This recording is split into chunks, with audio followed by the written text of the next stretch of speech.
Et on est parti pour le point actu de ce 22 janvier 2021, le dernier de la semaine. Alors, qu'est-ce qu'on a au programme ce soir? Nous avons petite news sur Alphabet qui arrête les ballons réseau. Vous connaissez pas? Bah restez ici, vous allez apprendre. On aura ensuite OnePlus qui officialise son rapprochement avec Oppo et Realme pour concevoir ensemble les futurs smartphones de ces marques chinoises. On aura un seul bon plan aujourd'hui, même si c'est les soldes, un seul bon plan sur un casque Sony, un casque plutôt sympa, à un prix plutôt attractif.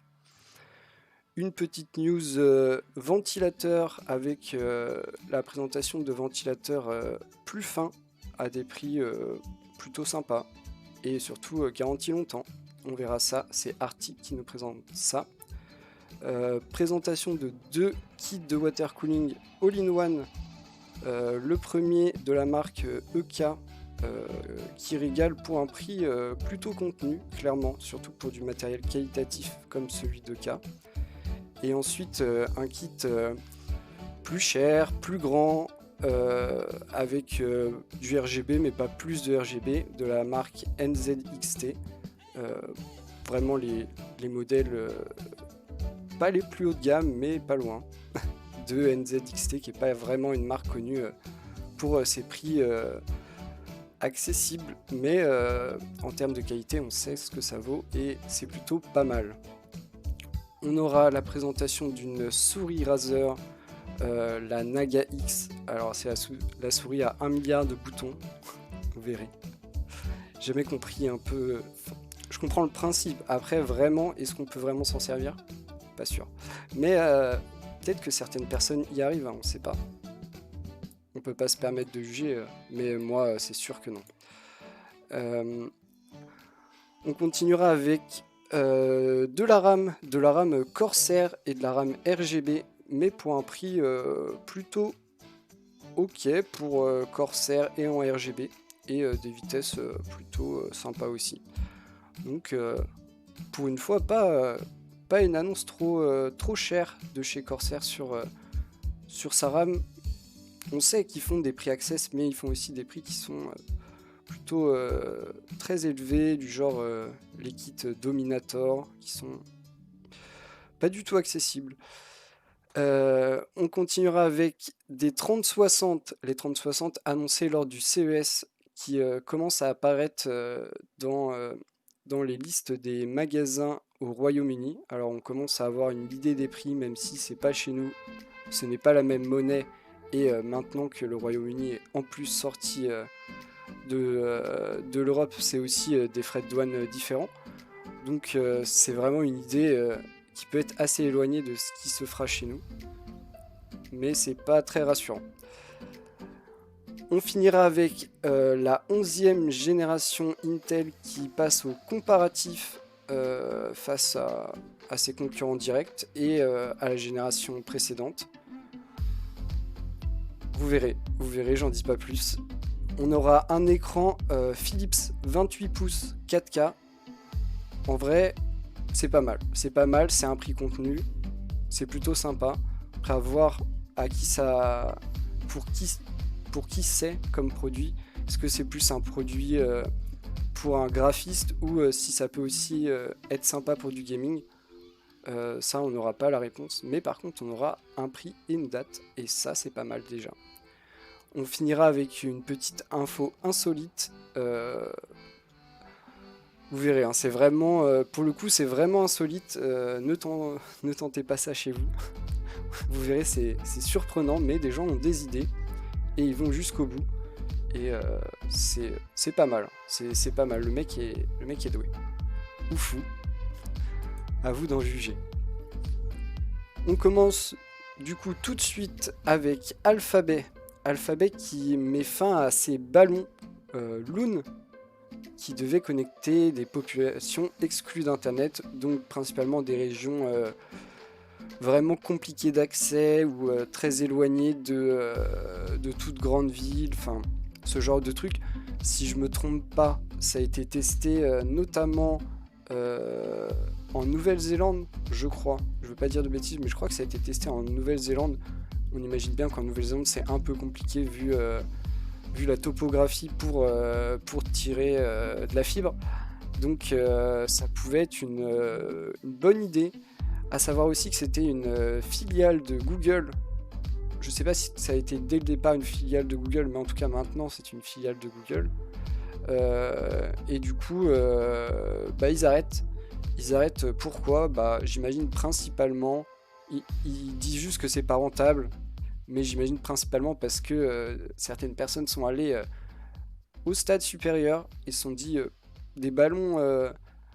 Ici, c'est des ballons type ballon météo, donc qui vont jusqu'aux limites de l'atmosphère, potentiellement, pour donner du réseau. Le but, c'est pas qu'il soit aux limites de l'atmosphère non plus, sinon le réseau est pas fou.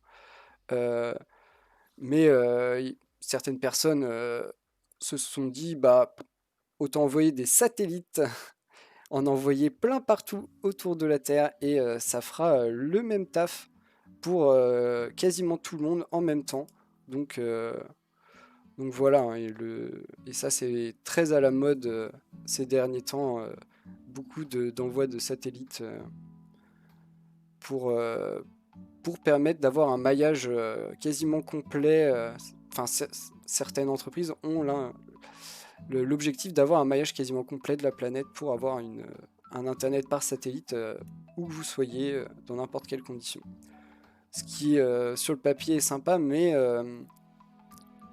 en termes de satellites, il y en a déjà beaucoup, ça fait en rajouter beaucoup. C'est une autre question qui se pose, la pollution euh, des orbites terrestres.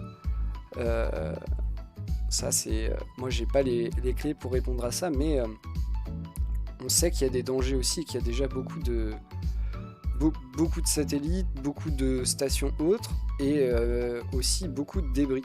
Donc, de débris ou déchets. Et ce serait pas fou de se mettre à polluer aussi l'espace. On pouvait s'en passer, ce serait pas mal. Moi, je suis partisan d'y penser tout de suite et de ne pas laisser les choses s'aggraver. Surtout qu'il y a sûrement des possibilités et des projets pour enlever une partie des déchets. Il serait temps, on en a déjà mis beaucoup trop.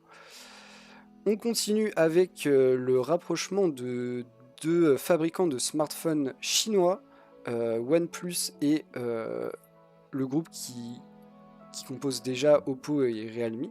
Oppo et Realme sont déjà la même entité. OnePlus était une entité différente. Et là, ils rassemblent leur R&D, leur recherche et développement, donc la base de la conception des futurs produits. Ce qui veut dire que on aura probablement, comme visiblement ça se faisait déjà, des smartphones très semblables entre les OnePlus et les Oppo et les Realme. Tout ça. Peut-être avec certaines gammes de prix différentes, on verra, mais les fabricants de smartphones chinois gagnent du terrain, deviennent de plus en plus puissants et gagnent des parts de marché, et ils en veulent toujours plus, hein. Donc voilà, ils font... et c'est un peu la grande force des groupes chinois et même parfois des groupes asiatiques, c'est d'arriver à se rapprocher pour devenir des entités encore plus puissantes et mieux vivre la situation, peu importe ce qui se passe. Donc c'est plutôt intéressant. Moi je trouve que ça peut être une bonne idée de regrouper des entreprises qui sont dans des secteurs semblables pour devenir une entité plus forte. Après, chez nous, c'est toujours un peu plus compliqué. Il y a l'histoire de concurrence. J'imagine qu'en Chine, tout ça se règle autrement, mais il va falloir les garder à l'œil parce que ça devient des très gros groupes quand même.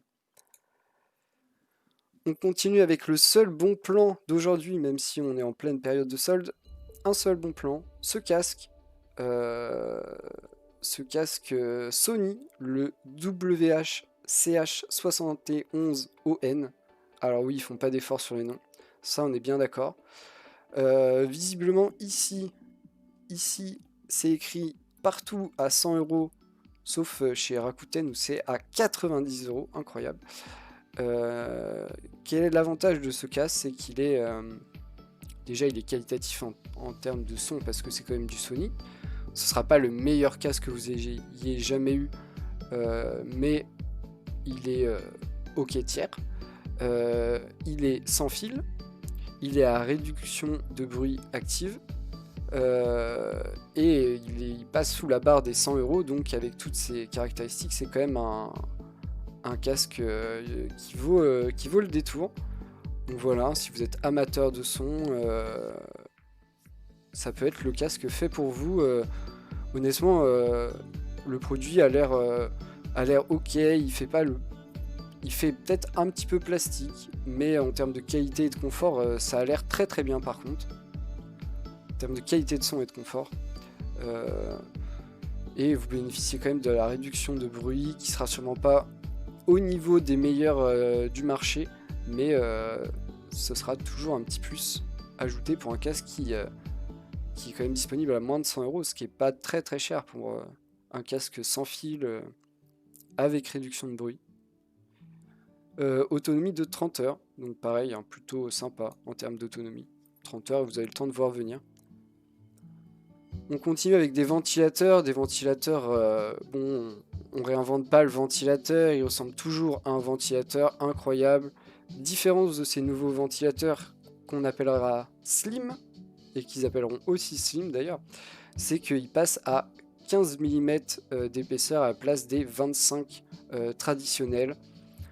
Autre point intéressant, ils coûtent seulement 9,99 €, donc pas cher tout de même, et ils sont garantis 10 ans. Alors ça quand même, c'est plutôt fort. Garantir, quand une marque garantit un produit 10 ans, c'est qu'elle croit très fort en la qualité de son produit et en la durabilité de son produit, parce que faire des retours en garantie, c'est toujours compliqué pour une marque. Si on a trop, c'est toujours des problèmes et tout. Donc s'ils le font, c'est qu'ils croient fort que ça tiendra au moins 10 ans, et c'est disponible directement c'est disponible à ce prix directement sur le site de Arctic, donc possiblement peut-être moins cher sur d'autres sites de vente en ligne.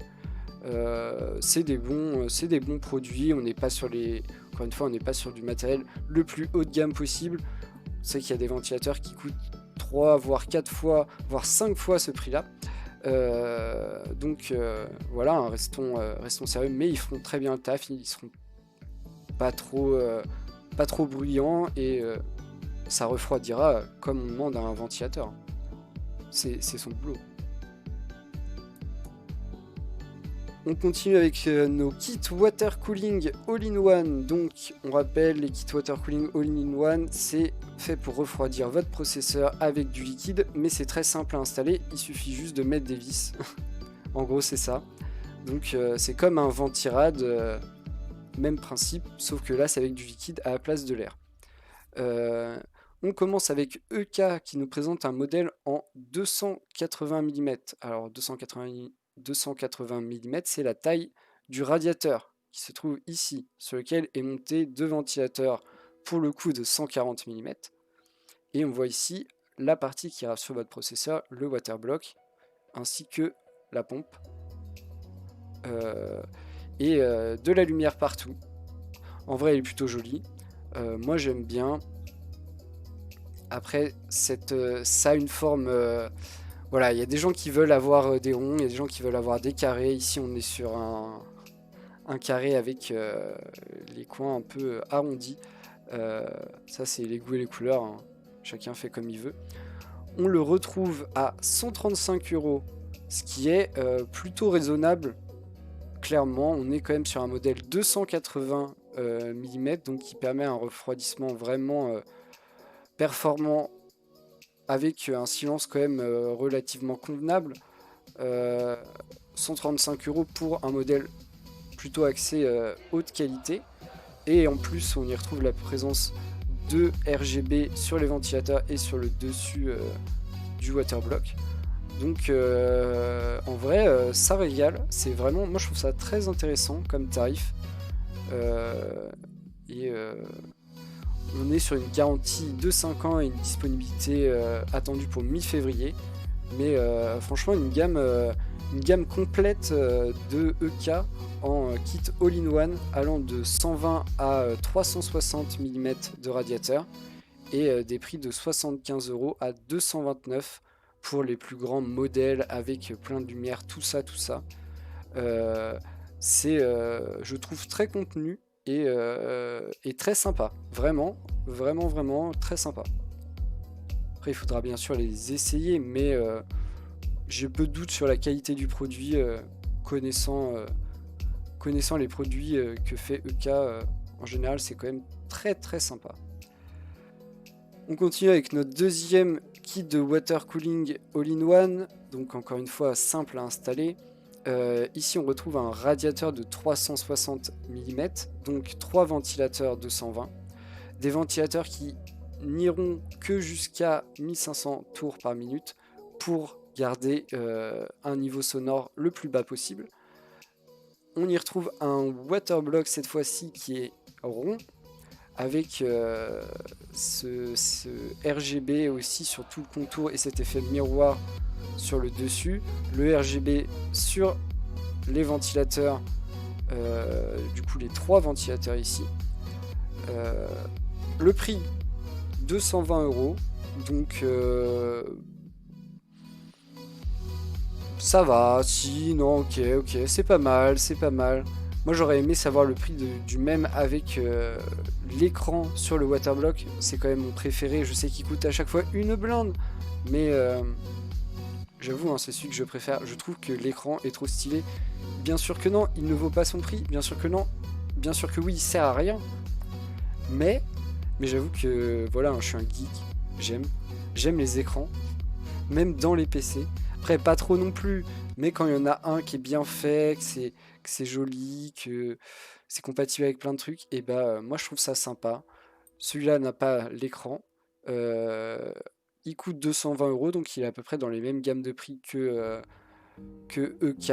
C'est aussi une très bonne marque qui fait du matériel plutôt très qualitatif, là-dessus aucun problème. Encore une fois, je recommande. C'est sûr que c'est un peu cher, mais on est sur les plus gros modèles, les plus performants. Donc clairement, c'est pas fait pour refroidir un processeur avec 6 cœurs ou moins. Non. Ou alors c'est que vous jouez avec et vous le bidouillez, mais sinon ça ne sert pas pour ça. On est pour refroidir des processeurs très puissants avec 8 cœurs ou plus, vraiment poussés, ou alors pour les gens qui souhaitent avoir le moins de bruit possible. Mais bon, pour ça il y a d'autres solutions. Je pense pas. Là on est quand même sur un matériel orienté gaming. On continue avec du gaming avec une souris clairement orientée gaming et pas tout type de gaming, plutôt les MMO. On est sur la Razer Naga X, la souris avec 1 milliard de boutons. Oui, 1 milliard de boutons. Non, en vrai, il n'y en a que 16. Seulement 16 boutons sur une souris, sur une seule souris, seulement 16 boutons. Voilà, peut-être tenir la souris avec les deux mains pour appuyer sur les boutons, je sais pas. Moi, je sais pas du tout comment les gens arrivent à s'en servir, mais je trouve ça incroyable. S'ils continuent d'en faire, ce n'est pas le premier modèle de ce type avec plein de boutons. S'ils continuent d'en faire, c'est qu'il y a un public, c'est qu'il y a des gens qui achètent, donc c'est que certains y voient un intérêt. Je trouve ça incroyable. J'aimerais bien qu'on m'explique comment ils font. En vrai, bravo à vous si vous arrivez à utiliser tous ces boutons. Après, je pense qu'il y a une partie d'habitude et je sais pas s'il y a vraiment des gens qui utilisent tous les boutons. Peut-être que si, hein. Peut-être qu'il y a des gens qui ont des doigts incroyables. Cette nouvelle version ne pèse que 85 grammes, ce qui est très léger, en notant qu'il y a quand même 16 boutons. On n'est pas sur une souris avec plein de trous machin. Là, on a 16 boutons sur lesquels on va avoir un interrupteur pour savoir. Donc voilà, on est sur des caractéristiques pour le gaming avec de la précision, tout ce qu'il faut, les patins qu'il faut, tout ce que vous voulez. Elle coûte 90 €. Si vous ramenez au nombre de boutons, c'est quand même très peu cher.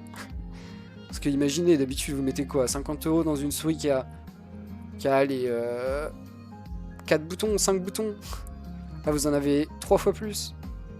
Donc c'est très rentable. Sans rigoler, en vrai c'est intéressant. J'imagine qu'il y a vraiment un public si il continue de produire ce modèle. Du coup je trouve ça sympa. Je trouve que s'il y a des gens qui y trouvent l'utilité, c'est cool qu'il l'ait. En plus là on est sur de la qualité Razer, donc ça va. En termes de coloris, on n'aura pas le choix, hein. C'est Razer, c'est noir et vert et rétro-éclairé vert. Ça c'est Razer. Mais 16 boutons quoi. Et 85 grammes, ce qui est quand même très très léger au vu de tous les boutons. Je me demande comment ils font pour le poids. Mais c'est sympa, c'est toujours marrant. Et je vous dis, hein, il y a vraiment des gens qui jouent avec ça. Bon, bien sûr, ça ne s'adressera pas à tous les types de jeux. Si vous jouez à un fast FPS, ça ne sert à rien. Mais pour certains joueurs de, je sais pas, de WoW par exemple, et bah, peut-être que certains jouent avec ça. Chacun fait comme il veut et comme il se sent le mieux, et pourquoi pas en vrai, hein. Pourquoi pas. Au final, il y a sûrement des gens qui jouent juste avec leur souris, du coup. Voilà. Et pourquoi pas. On continue avec un petit kit, ou même plusieurs petits kits de RAM DDR4 Corsair. Alors, on va montrer le visuel directement. Ici, c'est la version blanche, mais elles existeront aussi en version noire. On peut noter sur le dessus la présence de RGB synchronisable et adressable. Enfin, vous pourrez y mettre ce que vous voulez comme vous voulez. En fait, il présente toute une nouvelle gamme. C'est RAM Vengeance, c'est Vengeance SL, Vengeance RGB Pro SL. Donc on aura du coup version blanche, version noire, de 2 x 8 Go à 4 x 32 Go, de 3200 MHz à 3600 MHz suivant les kits, et du coup une entrée avec un kit de 2 x 8 Go à 105 €, ce qui est quand même plutôt ok, sachant que c'est quand même RGB tout ça, et que souvent la RAM RGB coûte plutôt cher. On sera sur du 3200 MHz pour ce kit d'entrée, et ça va jusqu'à 4 x 32 Go à 675 € en 3200 MHz aussi. Donc bah voilà, ici la version noire, vous voyez ce que ça donne sur ce genre de carte mère où il y a 8 slots. En général on n'a pas 8 slots. C'est sympa, c'est un prix plutôt accessible, c'est des fréquences sympas qui vont bien. Qu'est-ce qu'on peut dire de plus? Bah ça fait envie quoi. Franchement, 105 € les 16 Go, on se dit petite promo, et ça descend en dessous de 100 € et ça régale, hein. Moi je suis méga chaud. À voir quand elles seront disponibles. On nous dit pas dans la news, mais on le saura sûrement bientôt. On continue avec des 3060 annoncés lors du CES de cette année. Alors c'est pas chez nous, c'est au Royaume-Uni, et on a des petits listings avec des prix. Du coup les prix sont en livres, pas en euros. On retrouve la moins chère à 459,40 livres, ce qui nous fait une conversion à 515 €. Sachez que ce sera probablement pas le prix chez nous, parce que c'est juste une conversion et pas du tout un prix indiqué chez nous. À savoir que chez nous actuellement la moins chère des 3060 Ti est à 499 €, donc avoir une 3060 moins chère, plus chère que la 3060 Ti, ça n'a pas de sens. Ce serait une erreur totale. voici le listing. Donc on va de 460 livres à 517 pour des cartes de marque Asus, Zotac, Gigabyte et Asus. Ok, donc pas de MSI dans le lot. On attendra les prix chez nous, hein, parce que clairement c'est pas très indicatif pour nous à l'heure actuelle ces prix-là. Ça a peu de chances d'être comme ça en notant que chez nous la 3060 Ti est à 400, la première 3060 Ti est à 499. C'est peu probable que la moins chère des 3060 soit au-dessus de la moins chère des 3060 Ti. Ou alors il y aurait un problème de gamme, hein, tout de même. On continue avec un comparatif très intéressant. Il nous compare quoi? La 11e génération de processeurs Intel. Alors la 11e en prenant le i9 et le i7. Avec la génération précédente de Intel et aussi quelques processeurs AMD. Malheureusement, on n'a pas un beau graphique pour nous dire ce que ça donne. Bon, on nous dit que voilà, ils ont monté, ils ont réussi à faire des scores sympas, machin. Nous, on veut comparer. Et là, quand on compare, on nous donne des chiffres. Je vais pas vous les sortir, ça ne sert à rien. Mais en gros, sachez que c'est en dessous. Cette 11e génération, et que ce soit en mono cœur ou en multi, c'est en dessous, donc ça craint. Et c'est en dessous d'à peu près tout, voire de la génération précédente. Alors après, faut un peu comparer ce qui est comparable. C'est moins sympa que la génération précédente, notamment et surtout le 10900K de Intel, et surtout en multicœur, parce que le i9 11e génération perd de cœur, on ne sait pas où ils vont, mais en tout cas ils s'en vont, et du coup en termes de multitâche on est quand même moins performant, on perd des bouts, on est moins performant, c'est sûr. Donc voilà, encore une news qui nous donne assez peu d'espoir pour cette 11e génération Intel qui va probablement pas faire contrebalancer les derniers résultats en termes de part de marché d'AMD qui qui après être revenu dans la course dépasse Intel, et on a vu qu'en termes de performance sur les processeurs mobiles ils étaient bien placés. En termes de processeurs de bureau, ils sont aussi très bien placés. Ça va commencer à être compliqué. Il va falloir innover et être agressif en termes de prix, parce que sinon ça va être des temps difficiles pour la maison bleue Intel qu'on apprécie, hein, mais nous on juge sur les faits, et actuellement c'est compliqué de les mettre en valeur.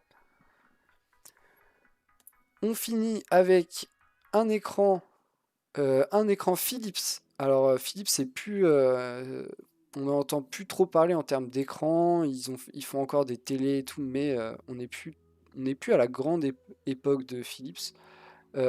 Ici, on nous sort un écran 4K d'ALIPS 28 pouces. Donc 28 pouces, c'est du coup en dessous de 80 cm. Ça fait quoi? Ça fait 70 cm, un truc comme ça. Histoire comme ça.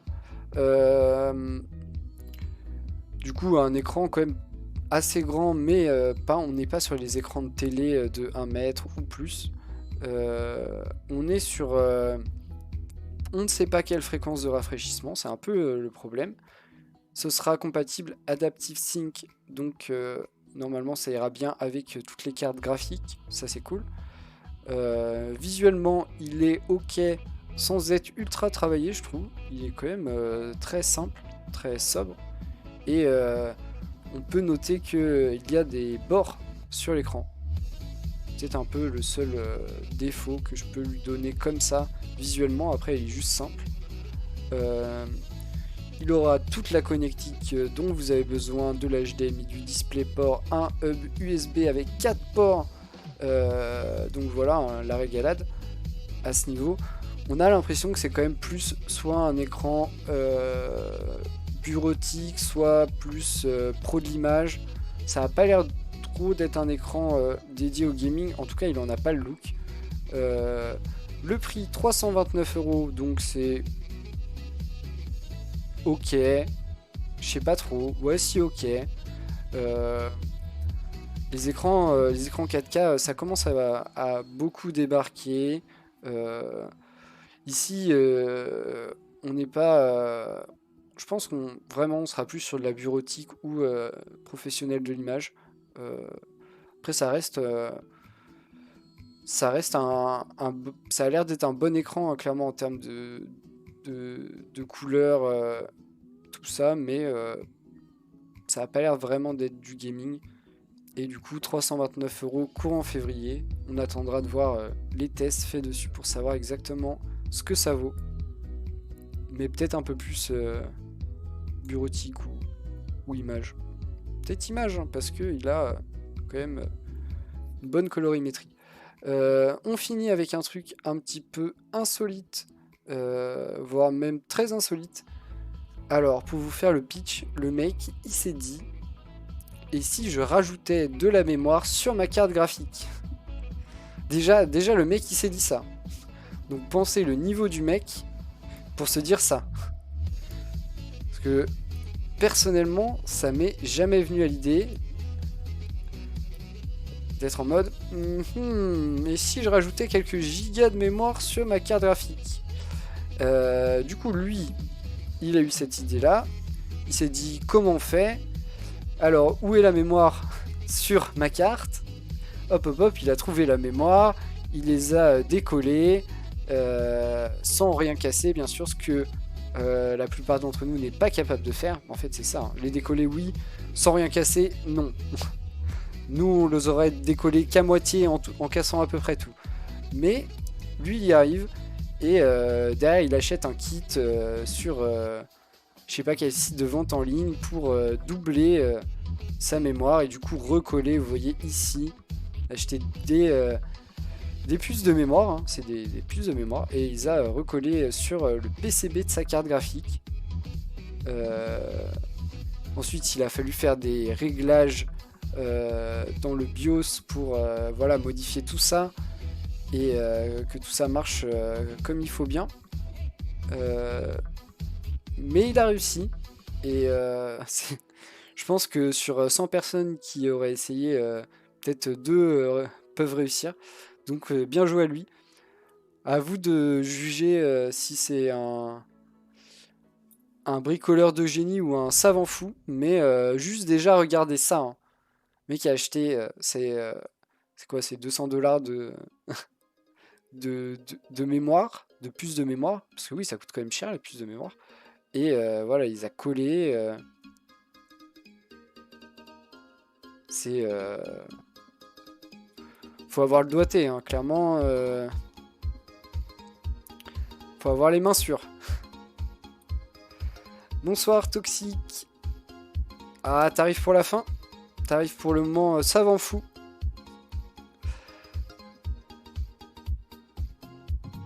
Aïe, aïe, aïe. Aïe, aïe, aïe. Donc voilà qui conclut nos actus. Nos actus avec ce malade qui a changé les puces mémoire de sa carte graphique. Parce qu'il n'en avait pas assez. Ne le faites pas chez vous. Ne démontez pas votre carte graphique. Sauf si vous êtes un bricoleur de génie ou un expert en microélectronique. Sinon, ne faites pas ça. Ça ne marchera pas. Vous n'y arriverez pas et vous perdrez votre carte graphique et l'argent investi dans les nouvelles puces de mémoire. Faut être vraiment très doué pour faire ça.